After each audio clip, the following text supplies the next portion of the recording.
Welcome to Straight Shot Politics. Each episode will bring you in-depth discussion with experts, community leaders, and analysts who will share their insights, experiences, and predictions. From local elections to global diplomacy, we'll provide you with the tools and perspectives you'll need to navigate today's real-world landscape.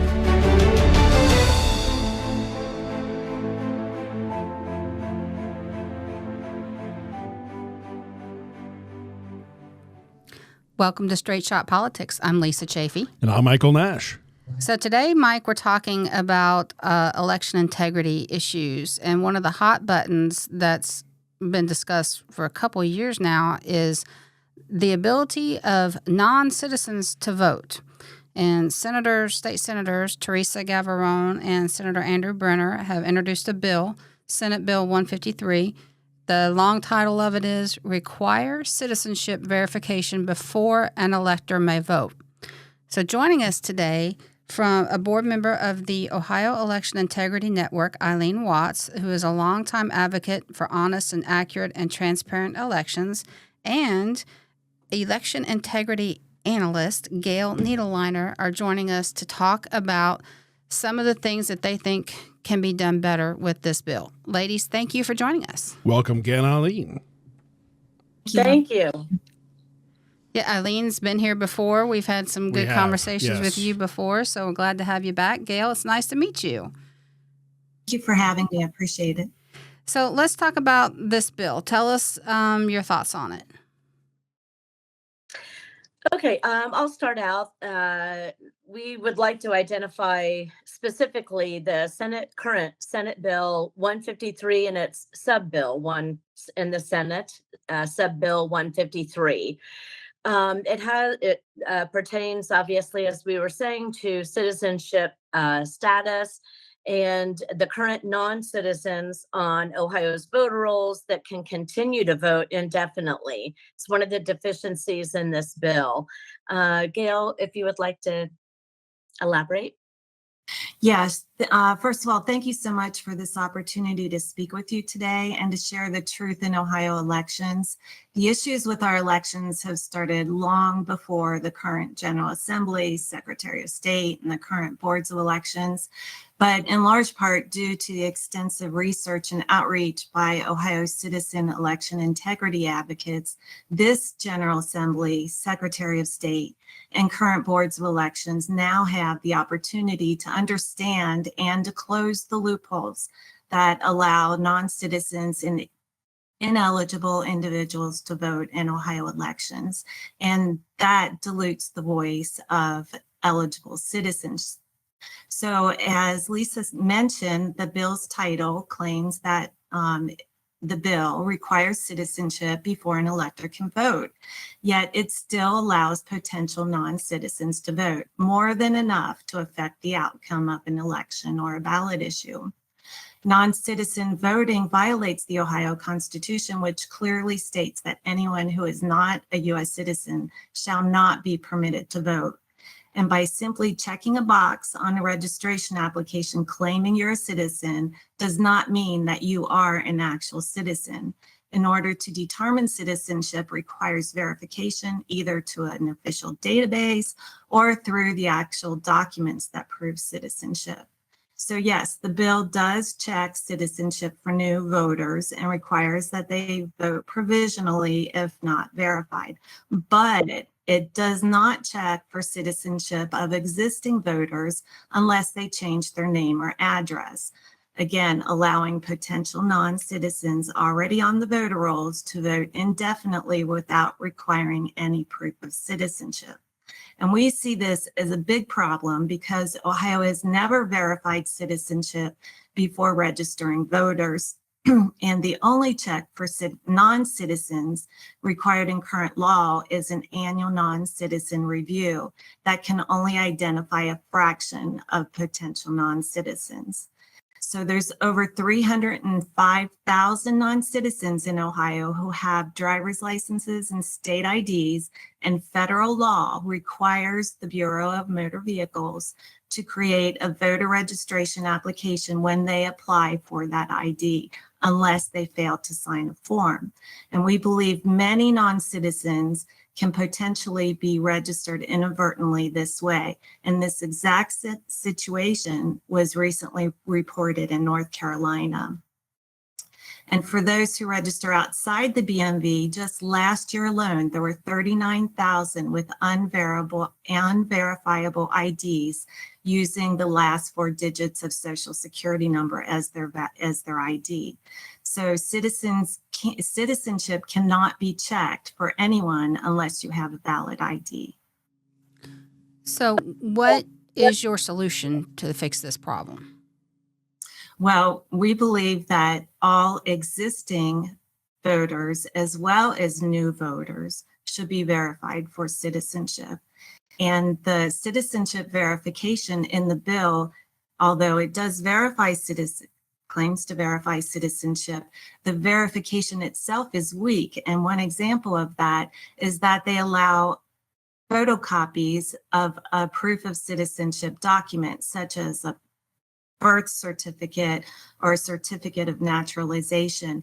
And they allow boards of election officials and even poll workers to verify those documents, which can be a photocopy, easy to alter, easy to fabricate. And if they say that they are a citizen, then again, they will never be checked to a database or with an agency that those photocopies came from, such as Social Security Administration for a photocopy of a birth certificate. And so we feel like that also will allow non-citizens to continue to get on the voter rolls. Okay, so walk me through the process. So what I'm hearing you say is photocopies of birth certificates should not be allowed. They should have the original. Is that what I hear you say? So we believe one of two things, either an original or a certified copy, because some people can't come up with the original, but from the agency who provided the original, you should be able to get a certified copy from them.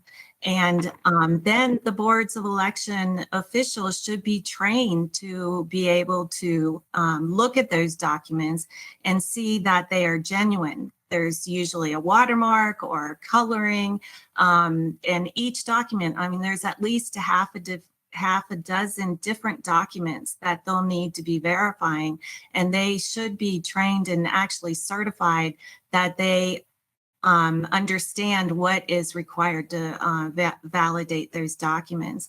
But the second part of this is that not everyone will need to provide a proof of citizenship. In fact, probably 2/3 of the voters on the voter rolls will not, because if you register through the BMV, if you register with a driver's license or a state ID, you already had to provide those proof of citizen documents when you got your driver's license or photo ID, state ID.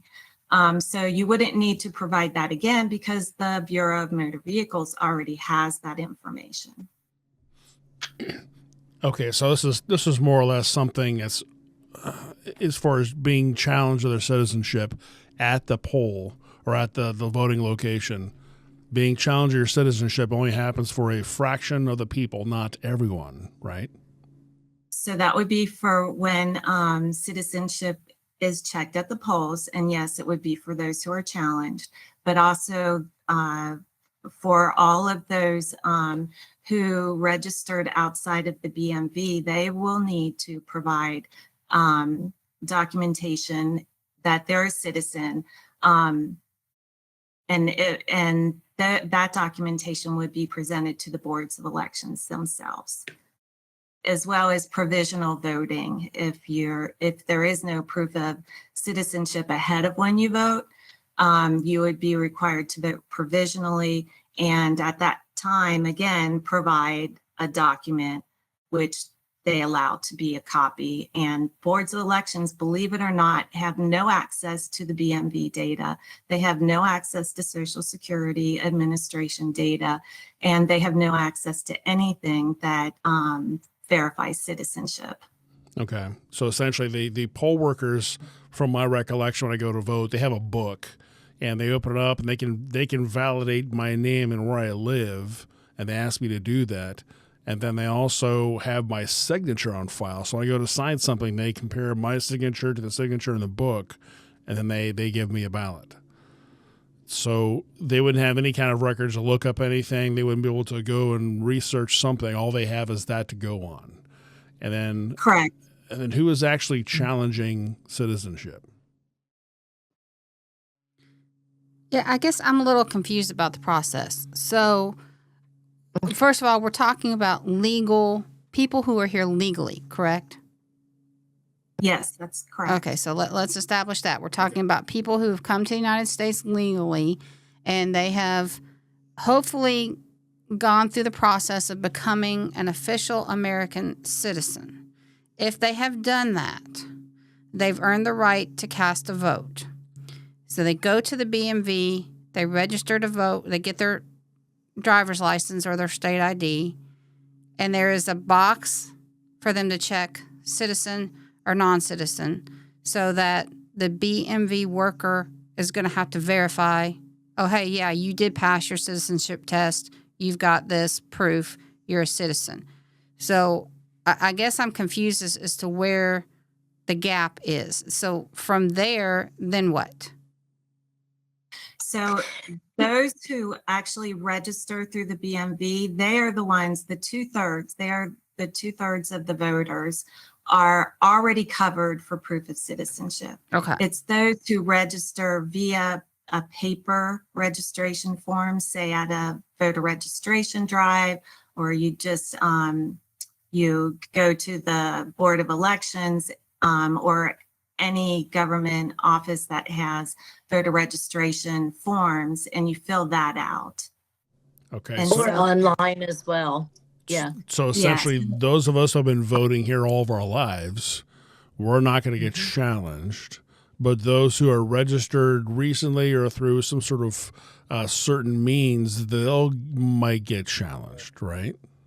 Yeah, and then also if you did register through the BMV and they say that you're not a citizen and you go and you attempt to vote because you were inadvertently registered to vote when you got your non-citizen driver's license, then you would be challenged at the voting polls. Okay. Because the record should say that you're not a citizen. Okay, I think I'm getting a clearer picture now. So the 1/3 of the people who are here legally, they've registered to vote someplace other than the BMV.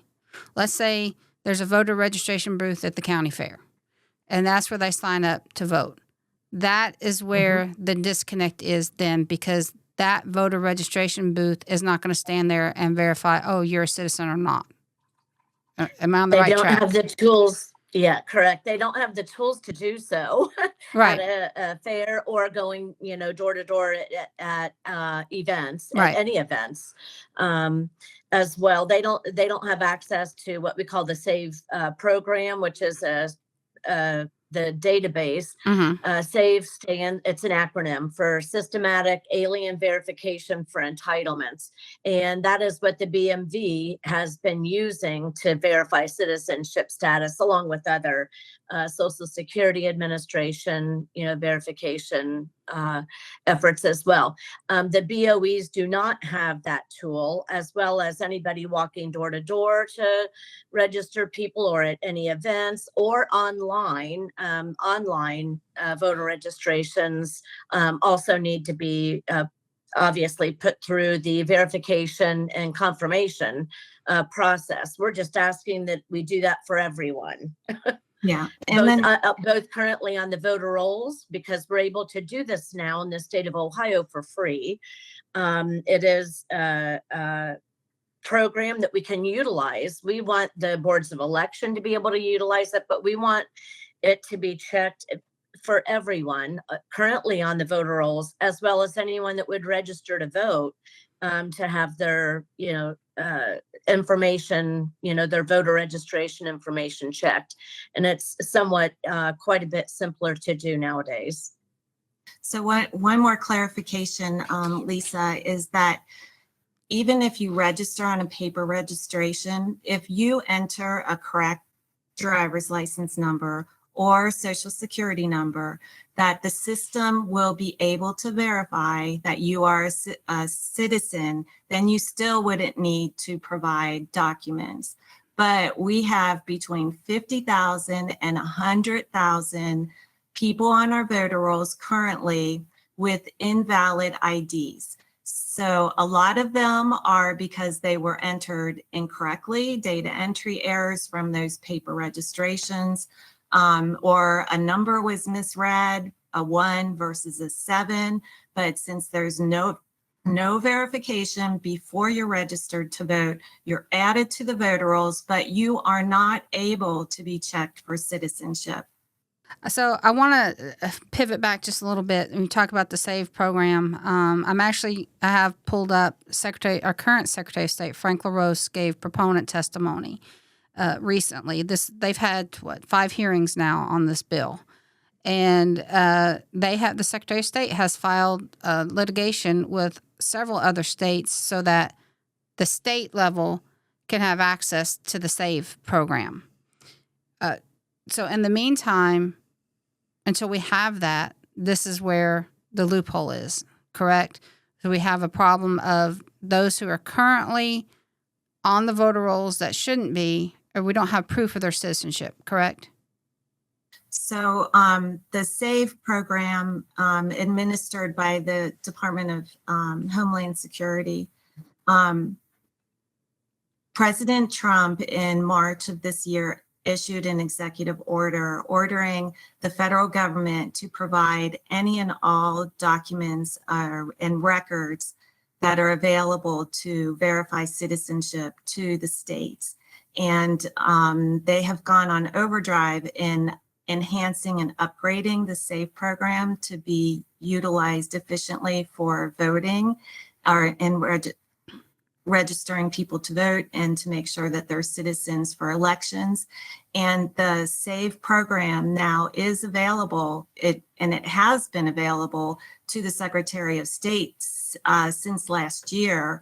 But again, it's recently been enhanced, and you used to be able to have to require one check.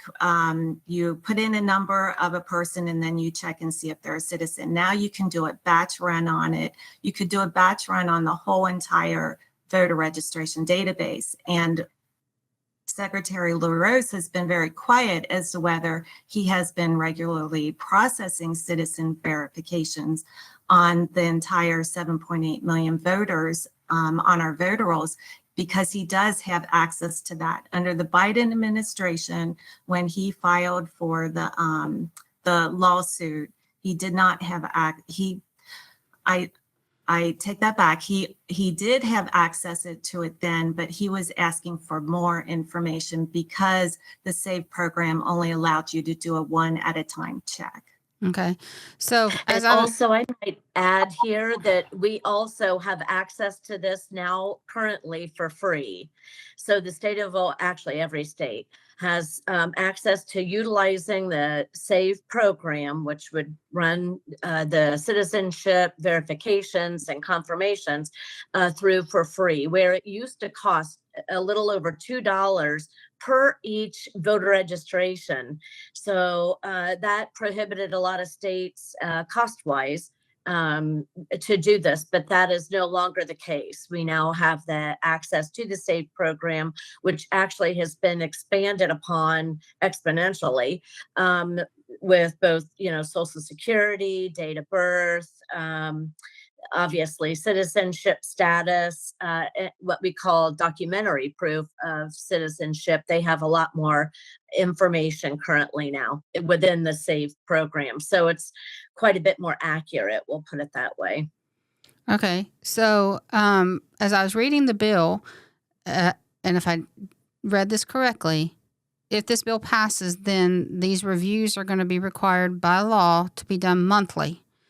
And 46 days prior to an election must be done daily. on these citizenship reviews. Is that, do you think, will help solve some of this problem? Well, again, all of the people, the 50 to 100,000 people with unverified IDs will not be verified for citizenship. So when they go to vote, first of all, they should not be able to vote absentee. The bill has that, but the bill lacks actually not mailing them an absentee ballot, which we believe is an issue. But when they go to vote, that's when they would have to provide proof of citizenship.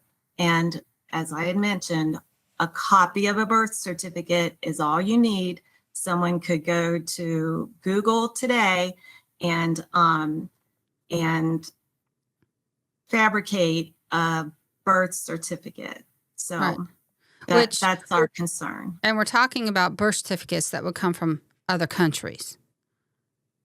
Well, it could be any document that's allowed. There's a half a dozen different documents or so that are allowed as proof of citizenship. Okay. Yeah. Because I'm running through my mind, we have refugees that come from, third world countries that a lot of them, they don't even keep track of when they're born. So just honing in on birth certificates, I'm sure there's got to be other ways for them to prove who they are. So Yeah. You want to specifically deal with those people who are currently on the voter rolls that do not have their citizenship verified. What is the best method to do that, do you think? To number one, check every single voter that's on the voter rolls to begin with. And as I said, Secretary LaRose now has the ability to do that. And we believe in federal law, he has the authority to do that. And he could do that today. He doesn't even need the bill and the authorization through through the bill becoming law. So that's an important step, and to be doing it recurringly, monthly, as you said, daily, shortly before an election. But then secondly, when proof of citizenship is required, a copy is not acceptable without it being verified either to a database or through the agency issuing the copy, in our opinion. So do you think it would be I worthwhile? might also add here, I'm sorry, about HAVA, the Help America Vote Act. Under federal law, it requires that the states in their voter rolls actually verify and confirm, the information is accurate on a person's voter registration. The BOEs, though, don't have access. Our boards of elections don't have access to the SAFE program, but it is in federal law already through HAVA, which is Help America Vote Act, and HAVV. But anyhow, and that's the verification through the Help America Vote Act. So we just believe that we really need to run our current voter rolls as well as any person, registering to vote through the SAFE program. Makes it So Eileen, more efficient. do you think it would be worthwhile for you to go, or somebody from your organization, to go to the hearing and offer an amendment to this bill? To include that? So we've tried that. I've actually spoken personally with the sponsor, and we actually there's a mirror bill to this in the House, and we actually have an amendment in process through a representative. But from the Senate side, they weren't receptive. They listened to us. They said that they were working on an amendment. They didn't. There was no one that we had access to in the Senate to be able to request an amendment specifically. Okay. So for our listeners who are tuning in, what action do you want them to do to help with this?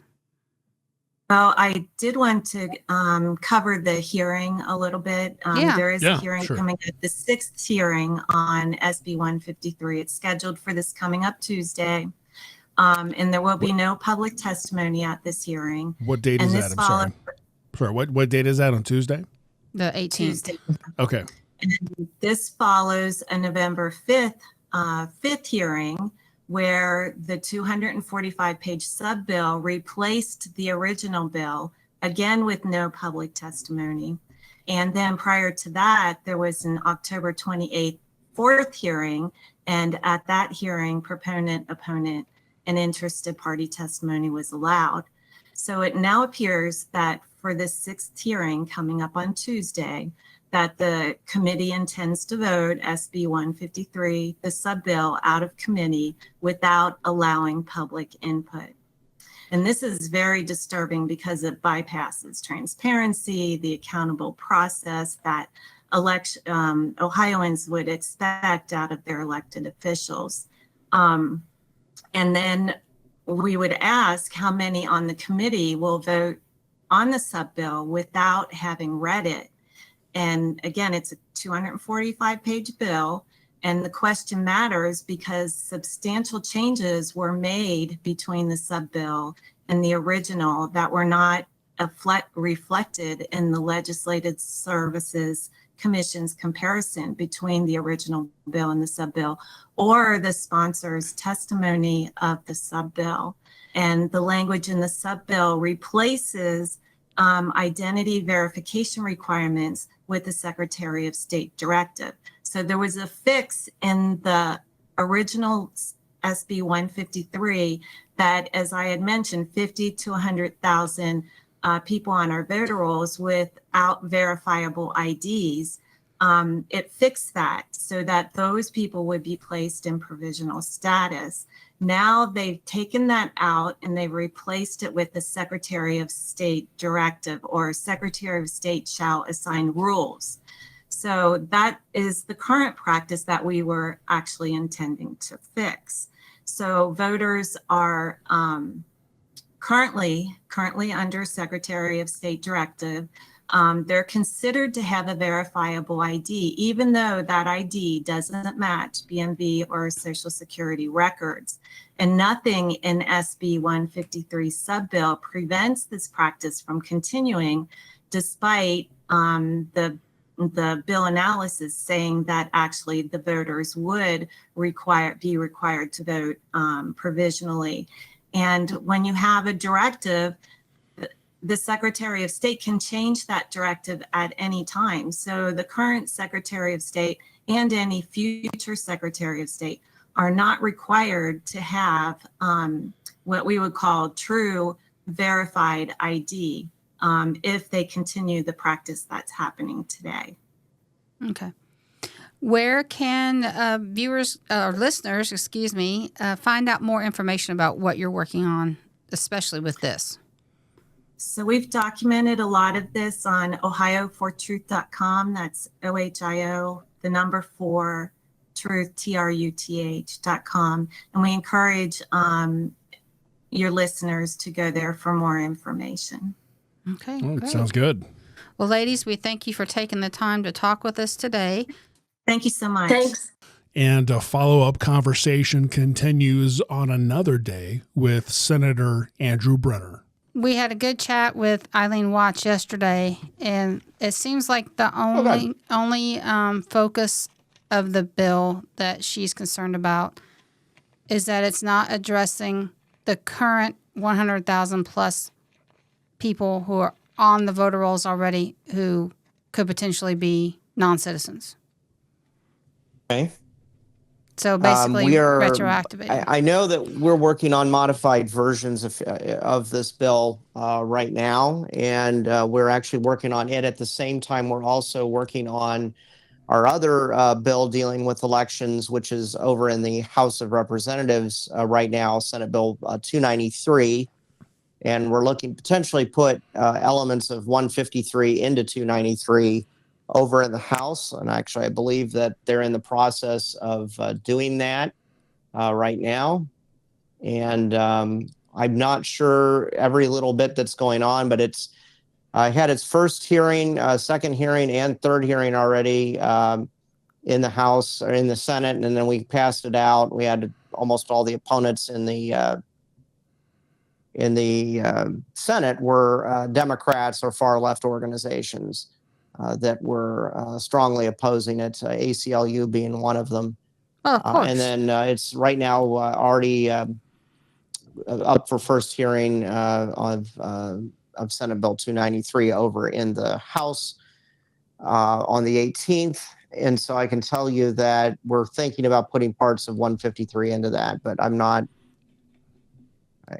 hopefully to try to get this done before we go on break, which is this week. Right. So, but yes, my understanding from LaRose is that they have gone through the existing lists, and they've got a database that they follow, which is a national database that reviews citizenship. I mean, they can pull the data in currently with the BMV, and they're doing that. We're looking to codify maybe some of that in the bill and make additional modifications to make sure that what the ongoing practice is just made in permanent law, so that, let's say, Allison Russo were, for whatever unlikely reason, get elected to Secretary of State next year, that she doesn't go in and then just change it because she can. So we believe that we should go ahead and modify the existing law on that as well. So how difficult do you think, which I know, so we're talking with Senator Andrew Brenner, and he has co-sponsored Senate Bill 293? And both 293 and Senate Bill 153. 153 is the one for verifying citizenship. Which is very important, because we don't want anybody who is not a citizen voting in our elections, which completely, is common sense and violates the Constitution. But how difficult would it be to basically retroactivate and go back and look at all those potential people who are currently on the voter rolls? You mean like audit it? Yeah. Yeah. Yeah, they do that. Having talked to the Secretary of State for Ohio, Frank LaRose, they do that. They go back through and they audit the rolls. They run them through the national databases and, state databases. They're comparing with information that they have. I think what we're trying to do is we're trying to hook it up so that they can do it and make sure they're doing it routinely nationally, and doing it in a time verification that is prudent, so that it's updated every month throughout the year. And then when it gets close to election, when we start that early voting, when those absentee ballots go out for the military overseas ballots, that they verify that daily. And that's partially what Senate Bill 153 does. It says you have to verify that citizenship daily. And then if there's any dings or anything that pops up, that those ballots that are cast would be then made provisional until the individual could prove that they're a citizen.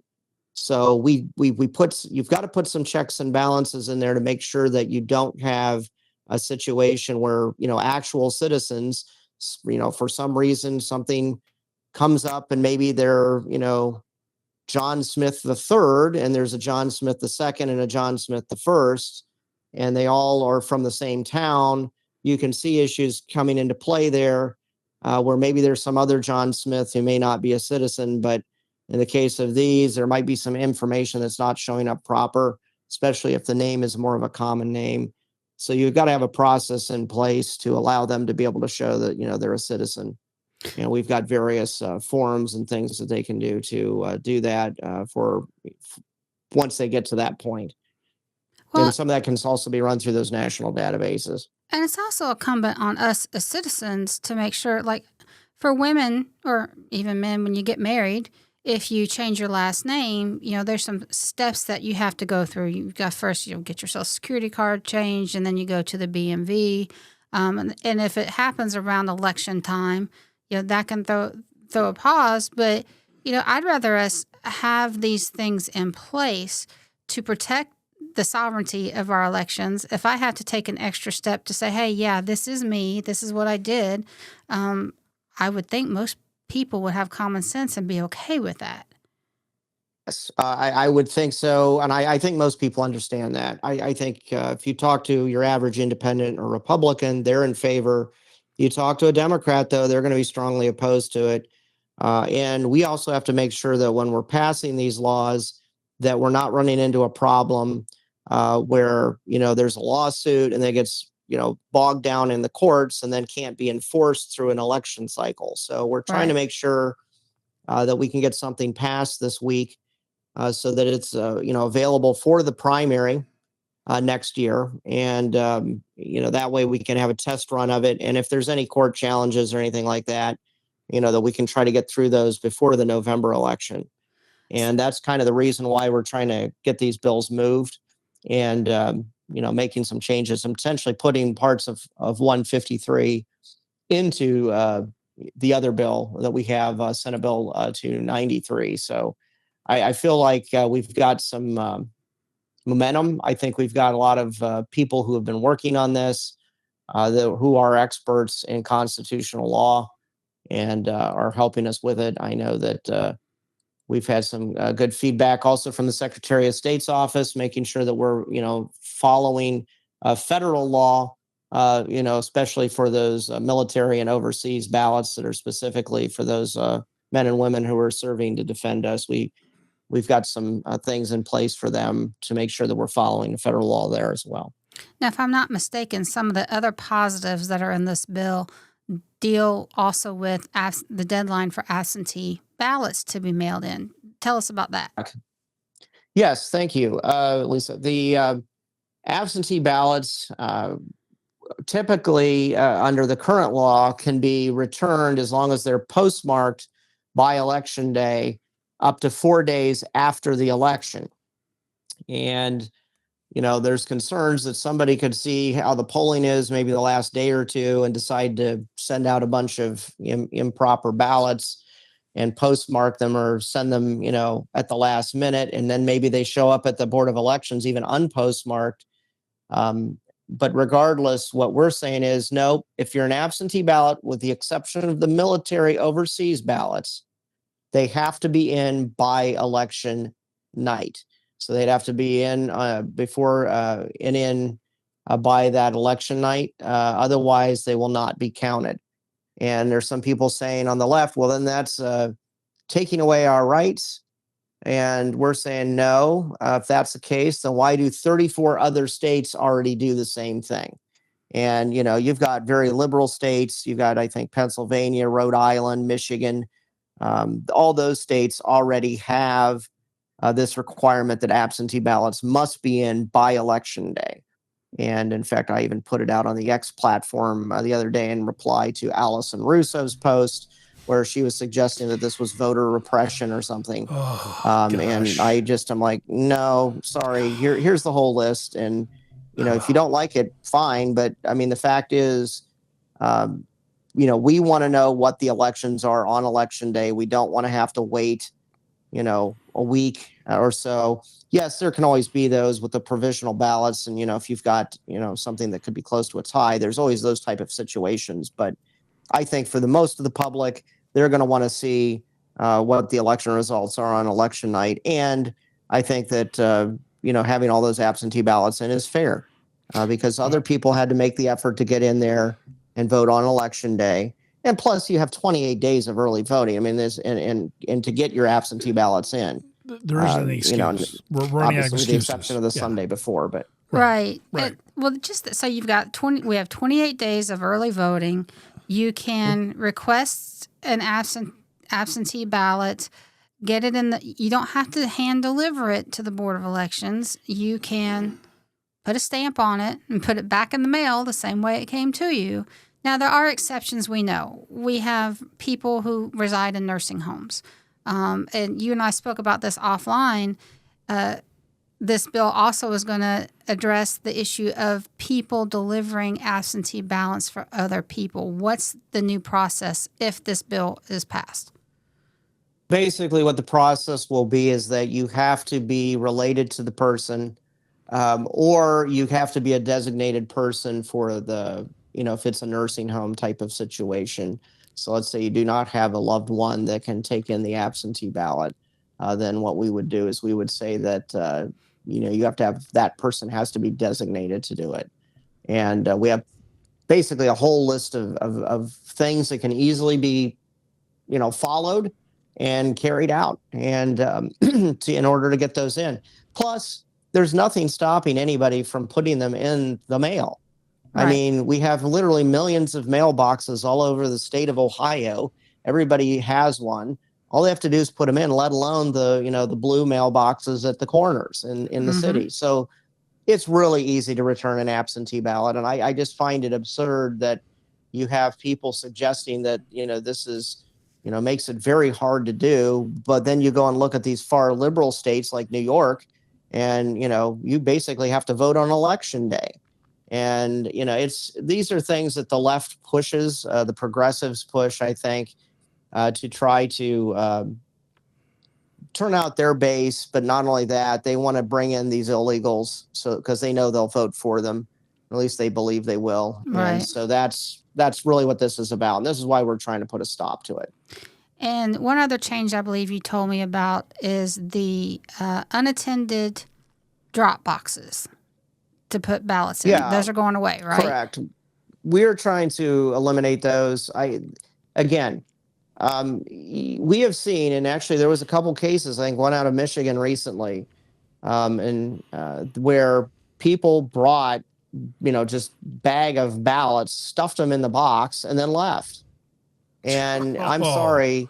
Oh man, they're not supposed to do that. Right. And we don't want it to happen here. So I know we've had discussions of making sure those boxes are monitored. Well, even if you have a video camera on there, I mean, we know what the liberals do or the progressive left does. They're wearing face masks all the time, like fascists actually do. And yet they call us the fascists. And they will, disguise themselves and nobody's going to be able to see. But once they're in there, then they get mixed in with all the other absentee ballot requests. It's hard to tell and know, especially if there's already some in there. So this is why I feel like we should eliminate the absentee ballot boxes. Plus, I think there was also a case within the last year where one of them, I think it was in the Northwest, somebody went in and incinerated it. They caught it on fire. So all the ballots that were in that particular What? Yeah, that happened box election No day. way. were destroyed. Holy cow. And that's a way to, I mean, if you know how the votes may be going with those absentees in a particular time, somebody can destroy them. Right. And that's the last thing. It's like putting all your eggs in one basket and then not protecting them. I mean, that's just bad policy. It needs to come to an end. Agreed. Is there any other positives about this bill we haven't talked about yet? Well, again, I think we do some things with election petitions, so that if somebody is circulating an election petition, we know that it requires the person who signs an election petition to be registered to vote at the address shown on the petition as of the date of signing, instead of the date the petition is filed with the election officials. It requires the committee representing the proponents of the petition to designate an agent upon whom notice of all matters and the proceedings pertaining to the petition may be served. It requires the committee to designate in writing the names and addresses of one or more members of agents of the committee to testify on the committee's behalf. It requires the committee representing the statewide initiative or referendum petition to file a statement with the Secretary of State before circulating the petition and before receiving a contribution or making any expenditure to keep the information updated with the Secretary of State. It requires a petition circulator to sign a statement consenting to Ohio's jurisdiction as part of each petition. Clarifies the circulator of a part-time position must personally indicate the number of signatures that it contains. So what we're trying to do is also say we're going to hold these petition people accountable for what they're doing. Instead of just hiring somebody that may be out of state, that's, George Soros backed, for instance, that wants to come in and change our Constitution, which we've seen on numerous occasions where these out-of-state groups have come in to try to change our Constitution, including even the legalization of marijuana, for instance. And it requires a person who is compensated for circulating a petition to wear a badge that identifies that the person's a paid circulator. So, these are some simple things that I think need to happen because you want to know that the person who's circulating it is valid, and they're not just, having you sign something that may or may not be valid, or maybe lying to you about what the petition actually does. So those are some things. So we got proof of citizenship, processing of voter registrations and updating that, making sure that the voter roll maintenance is updated by the Secretary of State, information and that's used against various databases from the Social Security Administration and others to make sure that, that you've got valid American citizens registering.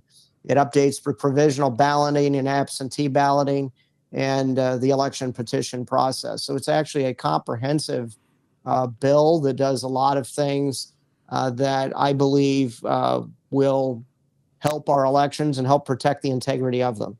Wonderful. Thank you for that. Yeah, thank really you. appreciate your work. And you're doing this, you co-sponsored this bill with Senator Gavarone, correct? Senator Gavin Rowan and I joint sponsored both Senate Bill 153 and we also joint sponsored Senate Bill 293. And in both cases, these are bills that are elections bills to try to update the election process. The 293, just by the way, that's the one that makes sure that the absentee voters is in by mail at the poll close of poll by 7:30. So that's 293. The other one is everything else that I just said. But both of them together, I think we may be looking to see what the House does and maybe trying to combine the two bills into one bill so we can get it actually done before we go on break. At least we're hoping. Right. And then if we do, then hopefully it'll be available for the May primary next year so that we actually have, know that the primary is valid. Now, which bill is it that you've introduced that will require school board candidates to have party affiliation on the ballot? I believe, I'm going to double check because I've introduced quite a few bills. I believe that is 107, but let me pull it up here real quick. Okay.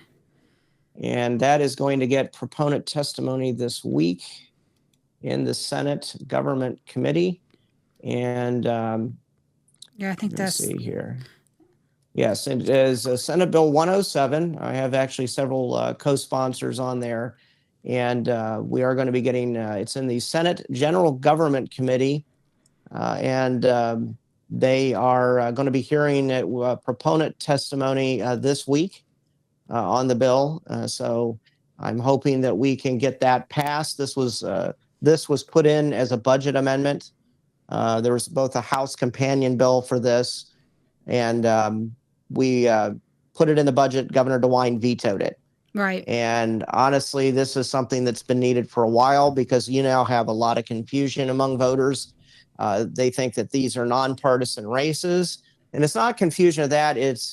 I believe people think that people go onto school boards and they're nonpartisan when in fact highly partisan organizations like teachers unions are backing candidates for office. Oh yeah. Which then kind of creates a conflict of interest. Oh, yeah. So Yeah. what we're trying to say is, look, let's have full disclosure and have the public see, who they're voting for, make sure if they're Republican, Independent, Democrat, Green, whatever the case is. But if they're going to run for a school board, we know their party affiliation and background, and that's spelled out. I think that transparency will actually help the process. Agreed. Very much so. Well, Oh, yeah. I ran for school board in 2021, and we got endorsed by the Republican Party. Our opponents got endorsed by the Democrat Party. So, you're on the slate cards if you seek the endorsement, and that unfortunately is the only way a lot of people know where their school board candidates lie, politically speaking. And it's become such a hotbed in the schools, these cultural wars and everything, and the unions are spending hundreds of thousands of dollars running TV ads against their opponents. It's insane. Absolutely. And in fact, that happened in this election.